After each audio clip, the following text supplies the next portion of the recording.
Hello, and you're welcome to another edition of Teens Connect, the platform to discuss everything that relates to teens.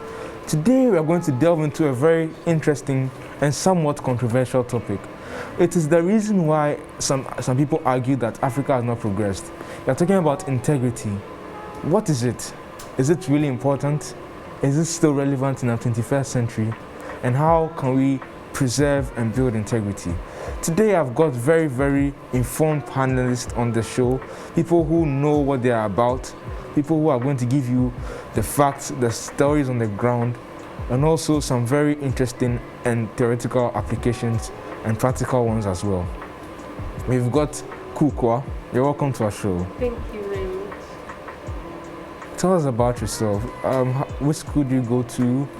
I go to Fountainhead Christian School at Sakumono. Fountainhead Christian School at Sakumono. What class are you in? I'm in Form 2. JHS 2? Oh, okay, that's nice. Nadia, welcome back. Thank you. It's a pleasure having you once again. And King, you're welcome back to our show. You're welcome to our show. It's your first time actually. What school do you go to? I go to Met International School. Okay, and you're in what class? I'm going to Form 6. Lower 6, yes. All right, it's a pleasure having you. And I'm sure you share your opinion on the topics without any fear or favor. Yeah. All right. Now, I'd like you to meet our resource person whose profile follows this. Ms. Josephine Anane, a young lady with a knack for mentoring young people, a dietitian and assistant lecturer by profession. She enjoys cooking and helping people find innovative ways to manage their health challenges by modifying their eating choices. She enjoys reading and watching movies during her leisure time.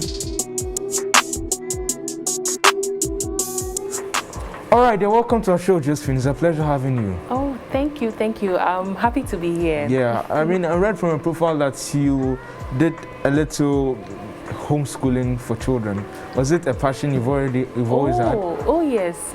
I love children. I love playing around children. I love spending time with children. And so I think during the COVID, when we're all on lockdown, and I mean after the lockdown instead, when school had not yet reopened, I used to run some home schooling for some children. Yeah.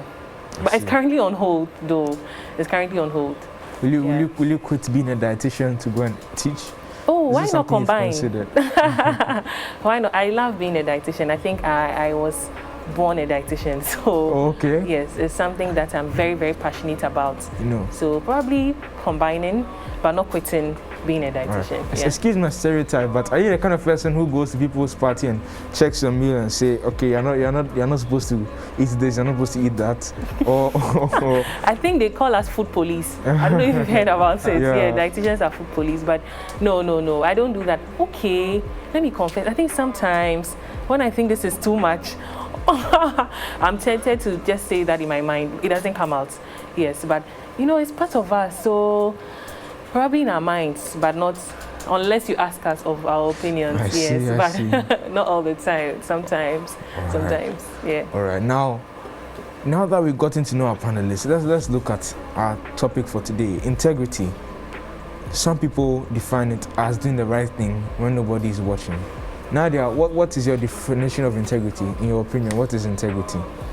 Okay. My definition is choosing between what is right and what is convenient. I see. So let me just explain it further. What is convenient, as in what you would want to do in this situation. You have a situation. What do you want to do? As in, should there have been no rules or these morals? What you would have done, and what is right, given the fact that there are morals. All right. So integrity is staying on what is right ahead of what is convenient. Yeah. King, what's your opinion? I think integrity is an ability someone has to be able to tell the truth in trying situations, to put their morals above what their flesh, their inner self really wants to do. All right. Now, now that you guys are giving me all your definitions of integrity is this, integrity is But that. Let's, Kofi, can I say something? yeah. But I like her definition, but I want to know, this is my thoughts. I think sometimes having integrity is convenient. So Okay. it's not always, parted, like convenience and doing right. Okay, doing right may be convenient so many of the time. So not always, okay, doing right is not always inconvenient. Sometimes it's the convenient thing to do. Yeah. So I just wanted to chip that in. So Yeah, now just that like everybody that. has given me their definition and doing what is right, I know what is convenient and all that. I want to ask you, starting with Kukwa, will you watch your life on TV with your parents for $1 million?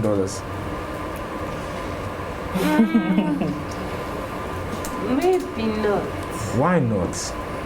Do you have something to hide? No, but maybe there's just something. It's not anything, but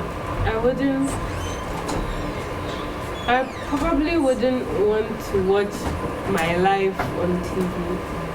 You don't want them to see certain things No, I just wouldn't want to. with your parents? I see. Not because you've done I anything don't wrong. have anything to hide. You don't have anything to hide. I see. Nadia, how about you? Nope. Why not? I don't know. I just can't see myself watching my life with my parents. I don't know. I just won't take that offer. With the money, No, $1 million. it's peanuts. You just, just $1 No, that's not what I'm trying to say. I mean, why would I choose $1 million over? How do I even call this? I have to find a word for it. I think it's more valuable than $1 million. I think I'll agree with her too. I don't think I will choose $1 million. I think that's a temptation. Like, it's a lot of money for me right now. But yeah, Ghana is hard though. yeah, but I mean, the condition, watching your life, With your parents. with your parents. It's tempting, but I don't think I will. Oh, come on. Yeah, I don't think. Talking about integrity. How about now, 5 million? Because you don't do that.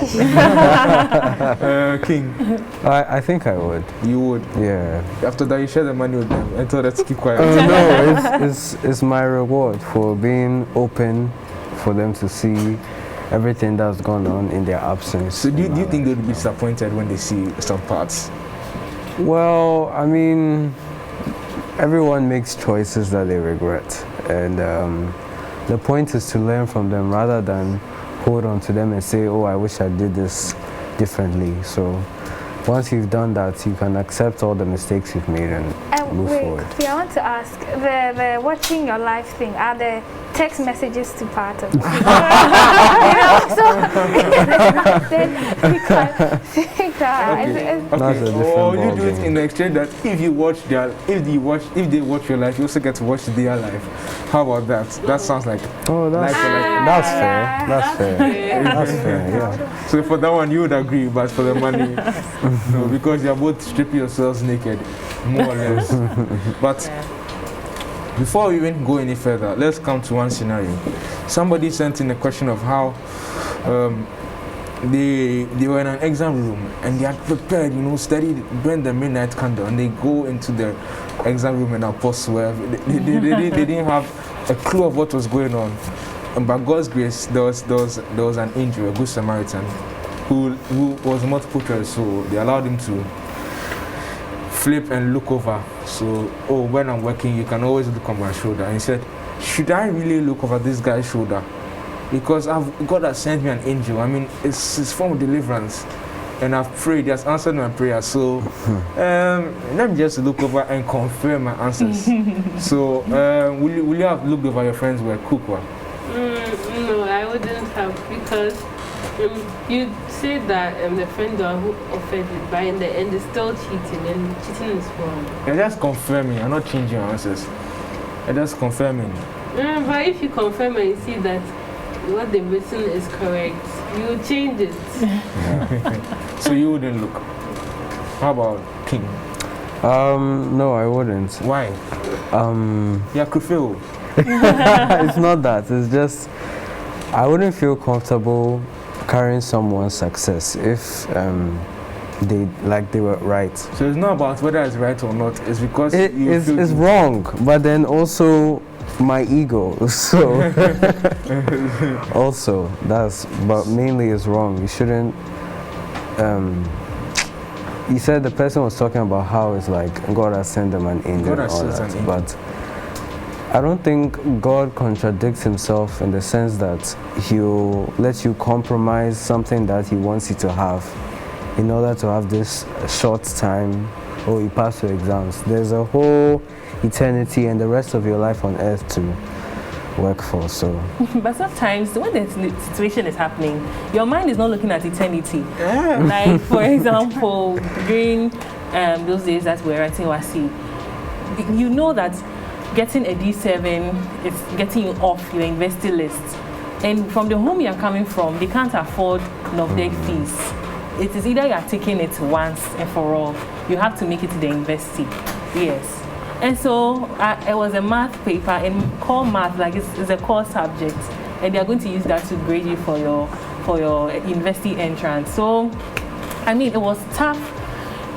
We studied. I won't say, look, it wasn't a lie, we studied. So it's not like we were lazing around and then we went in and then we couldn't answer. We really studied. We really, really did.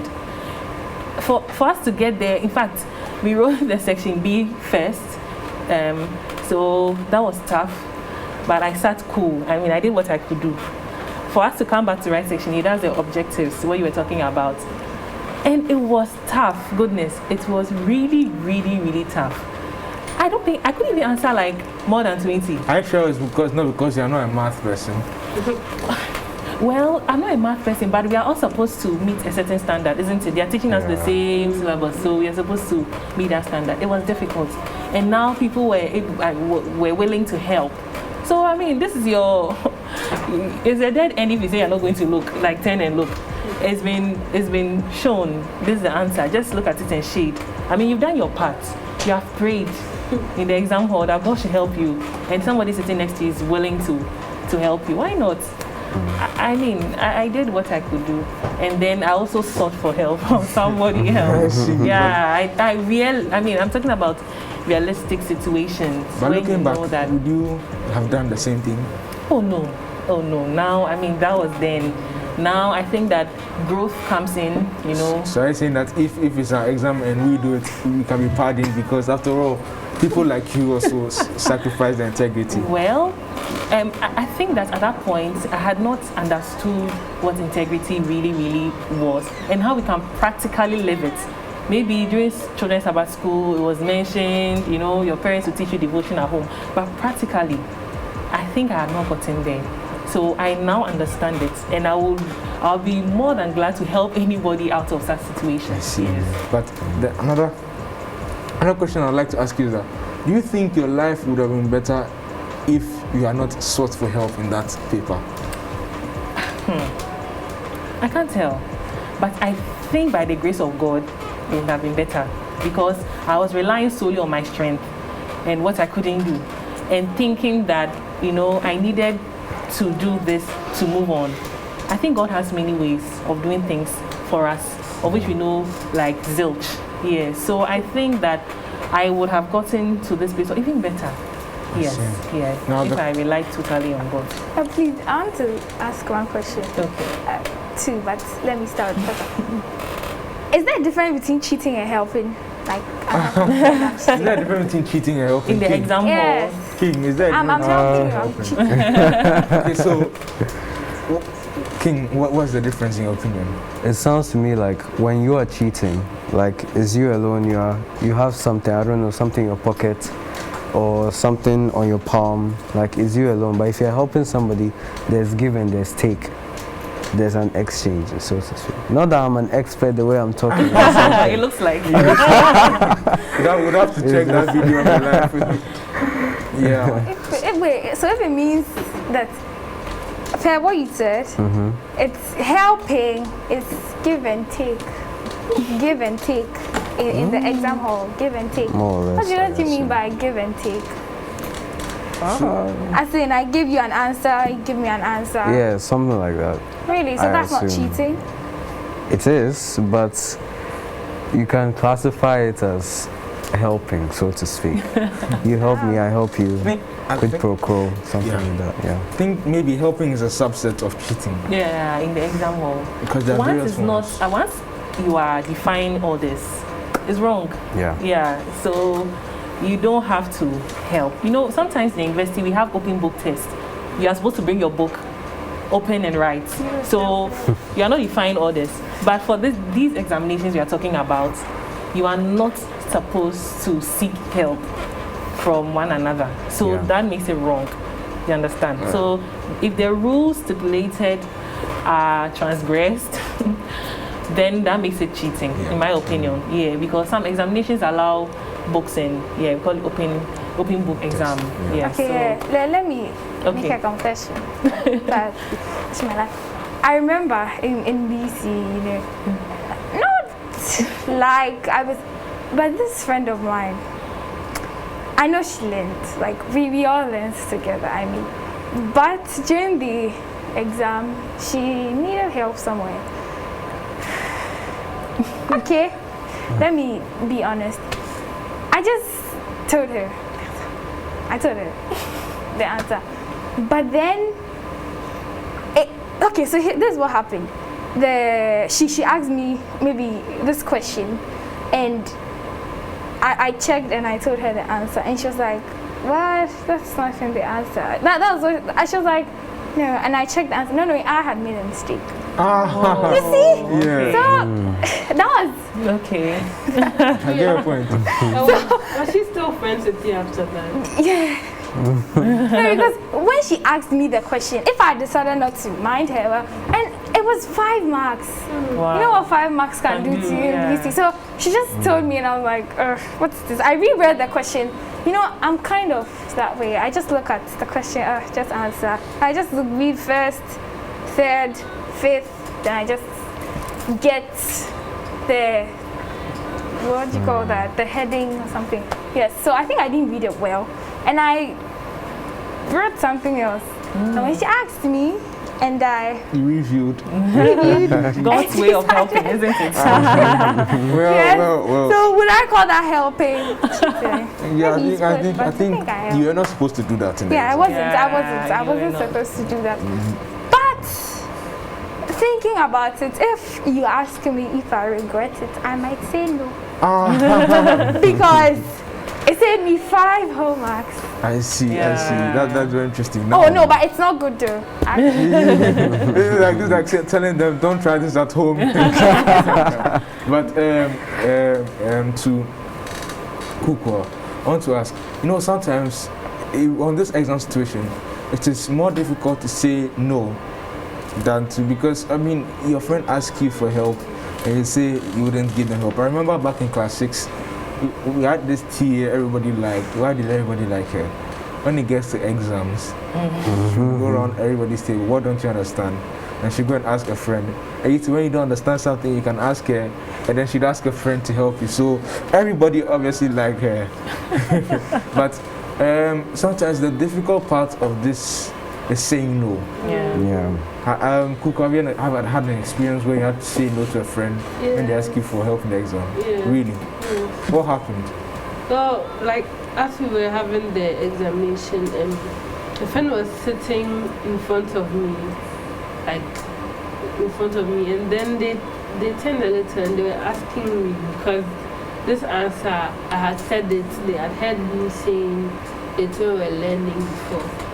But I couldn't tell them, and they were quite angry at me for some time. But So they were angry at you. How did you feel when they were angry at you? How did you feel? I didn't really, I felt sad because it was one of my close friends. But then, after some time, I realized that it's not my fault. So I was okay. I just went on. Wait, and then another thing about this exam thing. If someone is saying the answer, you know, some people, they just don't know how to whisper, you know. I don't think we are good with it. Technique. So they say it and you hear it. Say the answer like that. And then you hear it. And fortunately and unfortunately, you don't know the answer, and someone just says, "Well, I didn't ask for it." So now in that situation, Is that cheating? that situation, she didn't write it or not write it. She did right, because here's the case: you didn't ask for it. I didn't ask you. You were just saying it and just heard. So So in that case, just What do I think? Oh, I think once you didn't, it didn't come from you. You were innocently sitting somewhere thinking of yourself, probably rereading everything you had written, and then somebody, said an answer, and it clicked, and it dawned on you, and you are like, oh, that's the right answer. Well, I don't think you asked for it, and if you think it's the right answer, you can go ahead and change it. so maybe that is help. so that is I God. think That is where it's acceptable that God helps you. Oh, but yeah, because I know somebody who didn't take an exam, but had a grade. How? Yes, for graduation. There you So go. so Yeah, she so in didn't that take the case, exam because it was on Sabbath. Yes, but she had a grade. And she was trying to follow up, probably thinking that somebody's grade had been given to her. And it was to no avail. Nobody could do anything about it. There was a grade, and they were even asking why she's complaining about. yeah. So in such a situation. Yeah. So the situation was No, she did her part. She went around reporting the issues, and then nobody seemed to understand what she was saying. So, well, wow. sometimes help comes. Yeah. Yeah, sometimes help comes. So in this situation, you should just keep quiet and accept the grade. Thank God. But one of my favorite authors defines integrity, but she uses it in this way. She says, the greatest want of the world is the want of men who not be bought or sold, men who in their inmost souls are true and honest, men who do not fear to call sin by his right name, men whose conscience is as true to duty as the needle to the pole, men who would stand for the right though the heavens fall. And I think about it, I'm like, all this long English, is it actually applicable in our 21st century? King, 21st century's problems require modern solutions, or? I wouldn't say so, but nowadays it's so easy to do the wrong thing. Nowadays, it's very, very easy to do the wrong thing. But there are people who I think we should all strive to be the person, people of integrity. Yeah, it's possible, I think. It's really possible. Yeah, it is. Okay, we'll get to the scenario soon. Nadia, what do you think? Is it possible? Is it possible? As you said, 21st century problems require 21st century solution. You can't tell me that I should use, I have an onion, I should use a spoon to chop it because I use a knife. So the situation at hand has the solution, which is best Sometimes for bending the that. rules. That's So sometimes the end justifies the means, eh? Yeah. exactly. But on this, I wanted to ask, let's say you wrote your BC and the results you got, it wasn't the best, but it's okay. Maybe you have a chance of getting into school. You pray and pray and pray. And then one day the results come, the placements come. When the placements come, you don't get the school of your choice. And your father says, oh, my daughter, don't worry, Kukwa, don't worry. I'll find some ways and means and I'll get you into this school. Should I continue? At that point, will you say, oh yes, Daddy, continue? Or you say, oh no, Daddy, I'll go to the school in that remote village where you have to cross a bridge and a river to get to the school.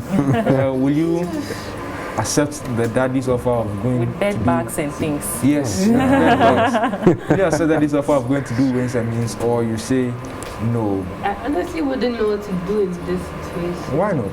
Because on one hand, if you go to the good school, everybody will, that everybody else they worked hard and actually got into the school by fair means. But then it's only because someone paid. That's the only reason why you're in the school. But then the remote place will not be nice to be there. With the bed bugs. So you wouldn't know what to do. No. But now many people pay to get into school, so you'll not be the only one. Yeah, it's not a no. Now, and we don't even, it's not even stated. When you get into the school, you're in the school, nobody will ask. Yeah, nobody will ask. So what do you think? Would you still? Probably. I think my conscience would eat away at me if I feel like Okay. I got somewhere, but I don't deserve to be here. Okay. Like maybe if he uses the Connect and I even get a higher school than I ever imagined or something, I'll feel bad at some point. Maybe at the beginning I'm like, okay, this is how it is, the way of the world. But at some point, maybe many years down the line, I'll be sitting down and I'll feel bad that this is what I did. I see. And yeah. Okay. Nadia. We have to be real here. Sometimes that's what we do. If people ask you questions, if you are in this case, what will you do? Unless it comes to you, then you could feel the pressure that you are on the line. What do I do? So when we are just asking you, sometimes you can decide to just hide and then just say some things. When it comes like to you, what am I doing? Am I going there and risk having to cover? I think reset. When all your friends are talking about their school, this, then you have to hide your face somewhere. When it's time for NSMQ, and then you can't say anything. So all those things. And plus, see, this is not, maybe I'm talking for myself, but this is not about, okay, I don't want to say it's like it's right for your father to go and pay for, but okay, if I know that I got, for example, you get 9 once and you don't get. And there's not a case where you got 9 once. If you get 9 once, and don't okay, what's the system more function? You don't need a bribe to do that. How do you know it's No. You don't need a bribe to do So what that. if you got 9 once and you were given that school? As for that one, So also the one you have to pay the bribe. we are going to the school that I want to. So if we do it, I'm not going to. Maybe. Just finish the act of forgiveness, but don't tell me to go to that school with my grades. You know how hard you would work, the sleepless nights. Jeez. Wow. So you guys will take the bribe. Well, for me, I think that if there's an alternative, probably I'll choose a private school so that there's no bribery or nepotism or however somebody wants to term it. Wow. So there are options.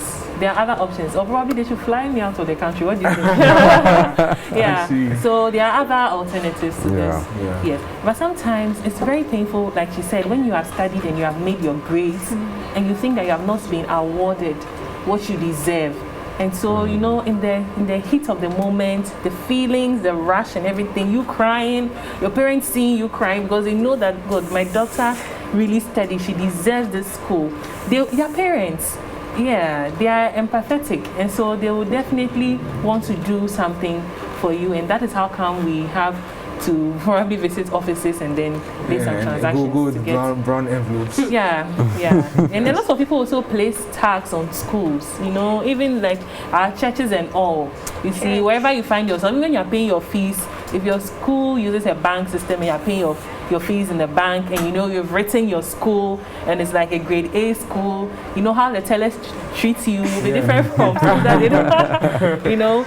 so because of where we find ourselves, a lot of importance is attached to the kind of school you are coming from or you went to rather than even your performance, So even if you get to a university, you're not doing well, or secondary school in this instance, you're not really performing well, nobody cares.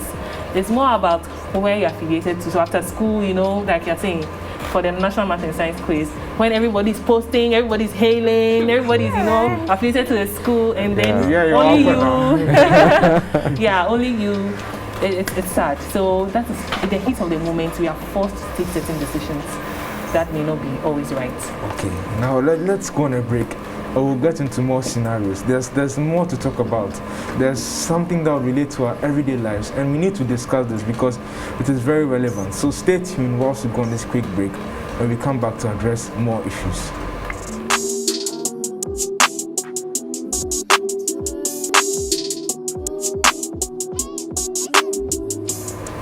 Alright, so welcome back from the break. And before we went on the break, we're discussing whether you would give a brown envelope to secure your future. So it is.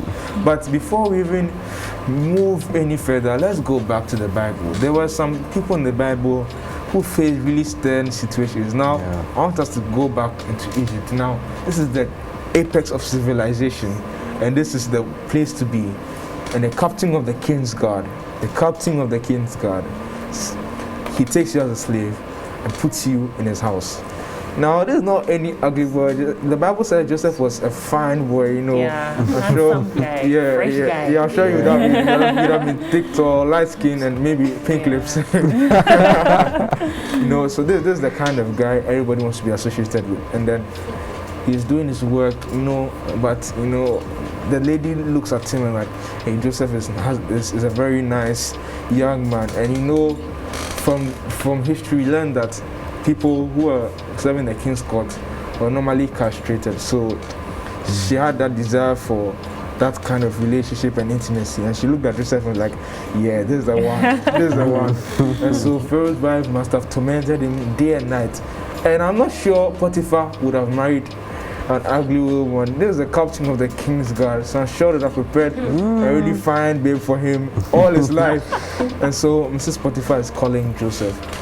Now, if it were you, what would you have done? It's not like you're also not tempted, though. You're tempted because it's not just any ugly woman. King, you can relate more to this than the girls can. Obviously, I can't say, oh yes, I'll do it, because it's wrong. So you can't say it, but what would you have done? I wouldn't It's have. not about what you should be. What would you have done? If I'm to put myself in that situation, I would imagine that I'll just like stand still, like, so that if someone enters, like, I wasn't doing anything, she was just doing her whatever, standing there. But if she touches me, then there's problem. So you move, you move back, so, and then eventually you run away like Joseph did. So you run away. You can just test the waters. I mean, A little foreplay. You don't have to go deep. you can imagine in your head the repercussions of what. So then it happens once, then again. Are you When sure at that instant you're going to think about repercussions? She's Are you- beautiful. are that though. fair enough. And once you get in, Charlie should treat you well. You have the best food. You even be the master of the house. You know. In fact, he was even in charge of everything. Yeah. So But here's the situation where Potiphar was sort of kind to Joseph in some sense. And I don't think, even though he was his slave, that he would look at his wife and say, I'll betray my master, so to speak, and sleep with his wife. Yeah. So you see, you have said no. Yeah, it's the right thing to do. no, what would you have done? You wouldn't. Not the right thing. You know, we are trying to. What would you have done? I like to think I would have done the right thing, but Okay. until, I hope I never do, but until I experience something like that, I can't say for sure. Okay. Yeah. I see. It's a very tempting situation, though. Yes. I don't know if girls have experienced similar situations. Probably is the closest is sex for grades. But Well, Josephine, have you experienced something like that? oh no, I haven't experienced anything like that. But looking at Joseph's story, in fact, we hear that we're told that he ran away and his shirt was in Mrs. Potiphar's hand. So it means that it was really close. She was really, really close, probably unbuttoning the shirt or something. Yeah, and so I really respect Joseph for doing that, because this is something that, I mean, he could have started, like you're saying, maybe foreplay, is that what you call And it? then run That's what away. we call it. And run away. But he didn't. He didn't at all. And because I'm on the other side, so Okay. I can say Joseph really did well. Really? Oh yeah, he did well. Because it won't be easy to, I mean, he's touching you and all. Yeah, and enticing So you. so you're trying to say she knew what you were doing. Oh yes, she knew what she Master was of doing. She her knew art. what she wanted. I see. She Okay, knew wait. what she wanted. Can I? Yeah. Okay. Okay, you said Potiphar was able to, I'm assuming, yeah. Yeah, so like he at least standing there for her to, button everything, charge before you're able to run away. You know, maybe at a point, let me just assume that at a point you're just caught in the moment before he remembered that, oh gosh, this is wrong. Yeah. So, you know, maybe you would have just, let me say, you know, for women, some of them are so, you know, okay, this, they can do all the things to you, and you just be standing Proper there. seduction. Yeah, I know, yes, that kind of thing. So I'm sure maybe he was caught up for a while, you know. Yeah. Just, no, then just come back and run away. Yeah, it could be. So do you think Joseph's story is something that is possible in this 21st century? Now, 21st century women, I'm not sure they are like, how do you call it? The woman of the past. I'm sure if Joseph was in the 21st century, I do think the story would have been different if Joseph was in the 21st century. Oh, probably.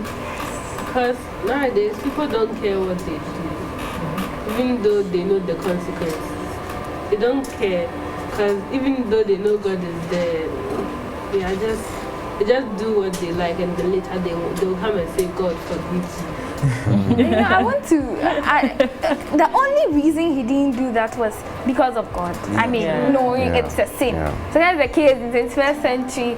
I don't even believe there's any God, or maybe, oh, let me just do one and ask for forgiveness. But you know, even with the case of the guys, it's not like women who get pregnant. Yeah. You know, that's the thing with guys. About pregnancy, can you imagine Mrs. Spotify getting pregnant? And you know her husband cannot give her children. It would have been a whole other controversy altogether.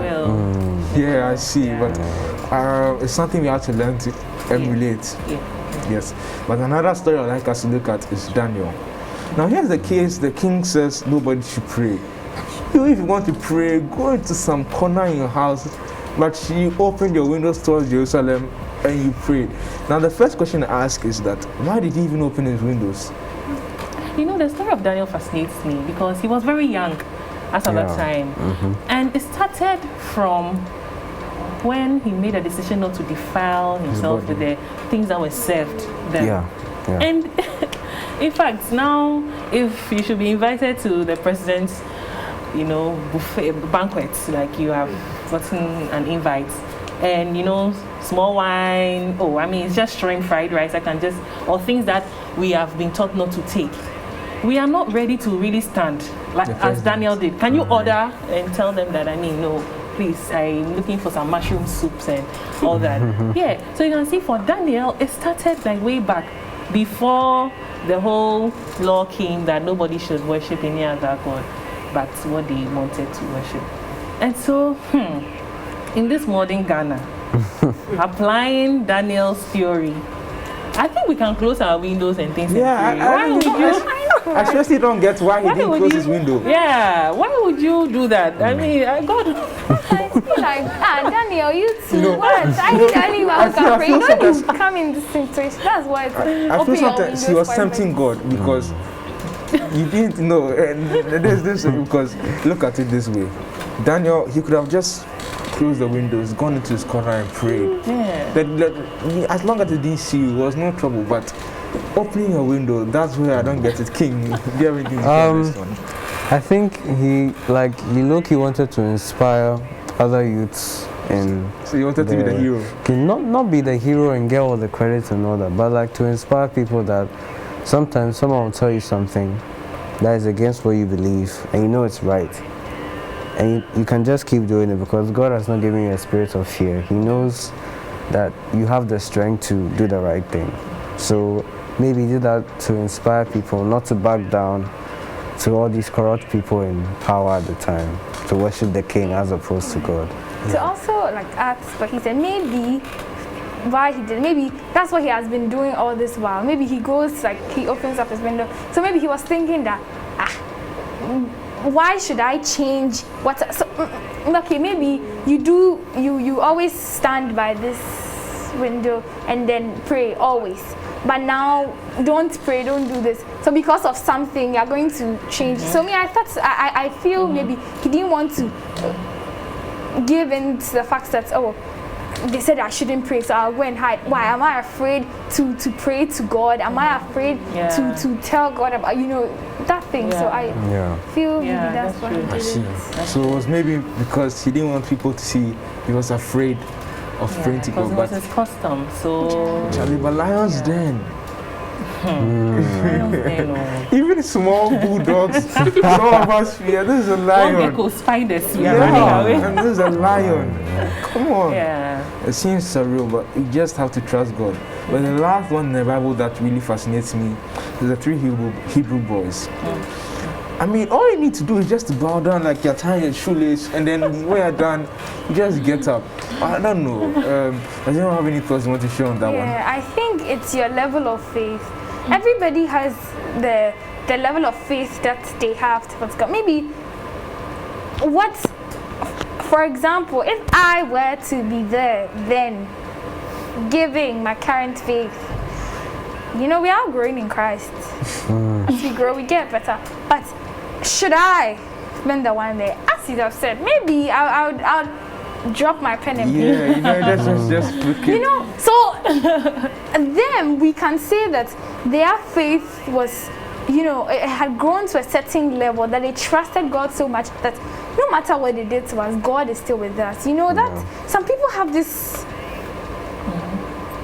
absurd faith. I don't know how to describe it. I don't want to say absurd, but it's this faith that's something you can't even imagine. Like, I'm going, like I'm doing, because it's right, you're going to do it. Yes. I mean, because I know God is with me. That. I mean, Kupa, if were you, would you have bowed down? But at that instance, when they were playing all the harps and everything, probably I would have bowed a little. You'd have tripped over something, over something mysteriously and falling to the ground. And I'm not sure they were the only Because fire, a blazing fire, they'll push you inside and you die instantly. I think that's a bit too much. Yeah. Just because I said I will not bow down. You're just bowing down. It's not like you're going to worship. And besides, it was just you're supposed to just bow once. It wasn't like bow and remain bowed. Yeah, I mean, after the siren goes, just bow. Yeah. So you could just, you can just say that it's not from my heart. This kind of worship was not from my heart. I was just doing it, So I'm not worshiping him. It's not in my heart. So. I'm not even sure they were the only Hebrews. Yeah, no, they were not. There were more. I'm sure there were others who just bowed because, let's just be free, but they were the only ones that stood. And do you think God will use it against those Hebrews who vowed? You can always ask for forgiveness. You can ask for forgiveness. You can. But, you know how the Bible also makes us understand that once you deliberately sin, over time, it gets to an extent where you sin against the Holy Spirit. And that is unpardonable. Yes. So I think that sometimes these things serve as precursors for other things to happen. Today once, I just bowed. Next time, just becoming little by little till you get to that point when you keep making excuses to sin. Okay, but coming back to these 3 Hebrew boys, I just admire their faith and their integrity to stand for their right, even though the heavens fall. That's the quote you read out. And look, they even heated the furnace was 7 heated. times. So even at that point, they could have just, God, you understand? Just look at us. We are just small, like we are young. Please, you could have just prayed and then just bow, but they still went in. Even the soldier that was taking them into the furnace died. But look at the glorious story. When they entered, in children's Sabbath school, they told us that it was like AC. Hey. Yeah, they told us that. It turned into AC. It was so chilled and we don't know, but they were there, and then there was a 4th person. Jesus was with them. Imagine they had bowed. That story wouldn't have ended for us to talk about it today. Yeah. The glorious part of the story. Yes. So there's always triumph after tribulation. That's what I want us to keep in our minds. But I really agree that sometimes you do not get a good reward for standing for integrity. These people got their reward instantly, but King, do you think that sometimes standing for integrity or standing for the right does not always give you an instant reward, or you are not instantly exonerated? More often than not, doing the wrong thing will, like, if you're in a situation where you have to think about it, that doing the wrong thing will get you something now, most people won't think that doing the right thing will be my reward in heaven, in eternity. That's not what they'll be thinking about now. So most of the time, doing the right thing, the reward doesn't come instantly. But it's good to build a culture of seeing that you're building your rep as an honest person. You're always doing the right thing, and it will help you in life, generally. So sometimes it doesn't. No, more often than not, you even suffer for doing the right thing. Even Daniel, actually. it didn't come. Yeah. I mean, he had to, when he did the right thing, he had to stay, like, somebody was like, so when he was going, I mean, God could have sent an angel. Yeah, why did Yeah. Look at what God did to Saul. Just blindness. He just, he was trying to struck with blindness. What happened? Couldn't God just strike those who were holding him with blindness to show that he is God and that he was serving a mighty God? But no, when he was even being lowered into the den, Daniel was watching. What was he thinking about? God still didn't, cause anything, earthquake, something to show that I'm Daniel's God. The lesson was all on Daniel. He had to suffer. It will be torture. What was Daniel going through? Like the lion's den. They put him in the den. He saw all the lions. But God just sent an angel to shut the mouth of it. And he was there overnight. Do you think, God didn't reveal it to Daniel that he was going to do this. By you staying with lions as your roommates overnight, Yes. But then again, glorious story. So for Daniel, look, it went through a long night. The Hebrew boys, it was just instant. Yeah, Jesus was with them. 12 years, you see. So it's not always instant that God is going to save you, or your reward is going to come right afterwards. Yeah, right when you're done, you're getting your reward or your punishment. Some people do evil. Even Joseph's brothers, when they sold him, they didn't get their punishment. Thereafter. Yeah, they got the money. They sold him, they got the money. They got rid of him. Yeah, they got rid of him. It took a long, look at how many years. Look at all that Joseph went through before they met Joseph. And that's when they realized that what they did was actually wrong. So wrong people do not always get their punishment. People who do the wrong things do not always get their punishment. Right after they act. Wow. But sometimes you think doing the wrong thing doesn't bring any punishment at all. Like at all, not even in the long run. Something you did wrong doesn't bring definitely. Can you give an example? An example of something you did wrong. Okay, let's see. Maybe the exam like this.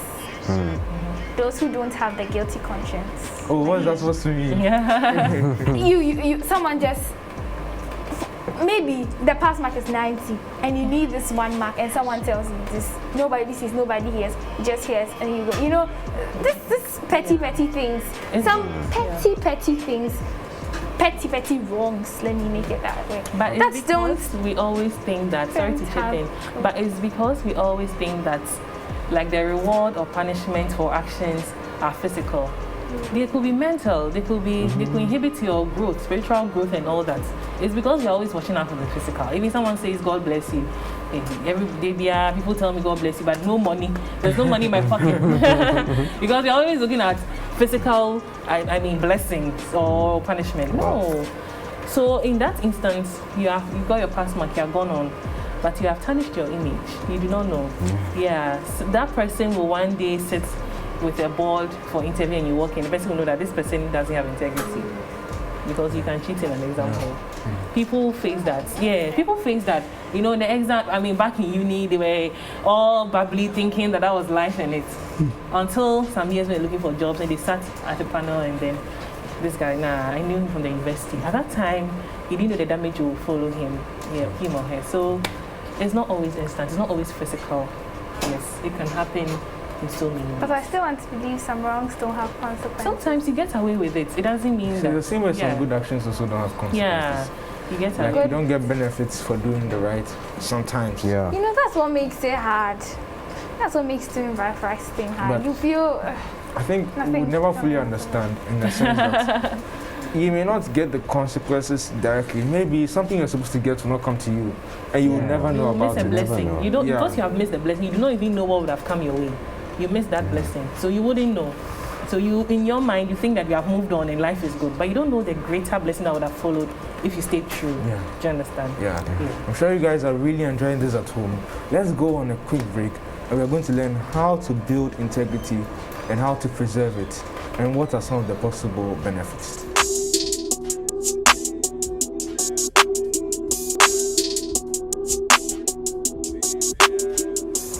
I'm sure we've all learned a lot from today's episode on integrity. But before we go, I'd like to ask Josephine, given that all we've learned and all we've discussed, how do we build integrity? Okay, so just like a building, before you see a story building, it starts with a foundation, isn't it? Yeah. And so there are levels, okay, and it's gradual. So you don't just get up one day and say that I have integrity or I've gotten all the integrity in this world. No. Every phase, every moment, every decision you take increases your stamina, okay, for taking other decisions. Okay. So the quote you read out follows. I mean, the next paragraph says that for integrity, okay, such a character is not a result of accidents. It is not a result, or it is not due to special favors or endowments of providence. So having integrity is not by accident, and it's not because of special favors you get from a mighty God or something. Yes. A noble character is a result of one, self-discipline. That's what the book says. So we need to discipline ourselves. And what does that mean? It means that we need to take decisions based on principles and not feelings.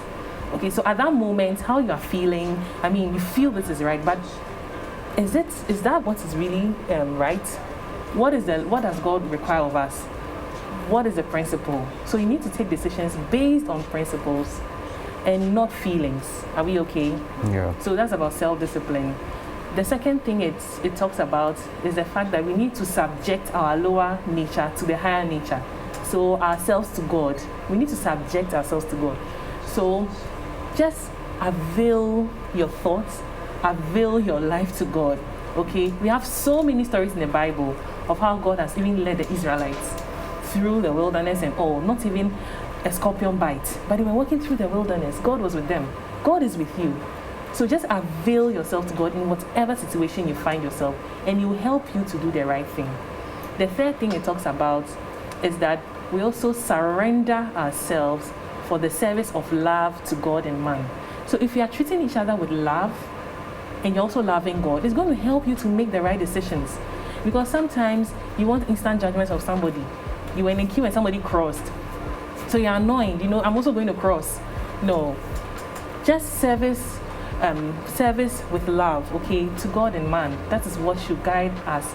And that's what will help us to stay and do the right thing. So we also have to also keep the word of God in our hearts. Psalm 119 verse 11 says that, your word have I hidden in my heart, so that I might not sin against you. That is like the basis of all these things.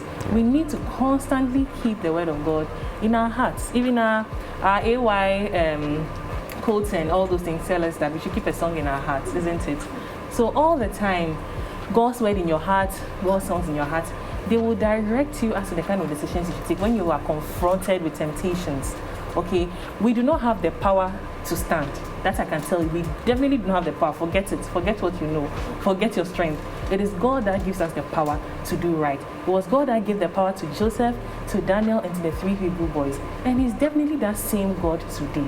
And so let's just cling onto God, cling onto Him in every situation, and we are good to go. That's what I have to say. All right, thank you so much. I'm sure now, definitely sure on how we can acquire integrity, or how we can start little by little to build the right characters that will fit us for the life here and the hereafter. It's been a pleasure having you on our show, our panelists. It's been a pleasure having you, Josephine, Thank King you Solomon, Nadia, and Kukwa. It was a pleasure having you. I'm sure you've also enjoyed it at home, and we are glad you could tune in today. But between now and the next time we meet, please stay safe, wear your mask wherever you go, and also try avoiding going to public places as much as possible. God bless you and stay blessed.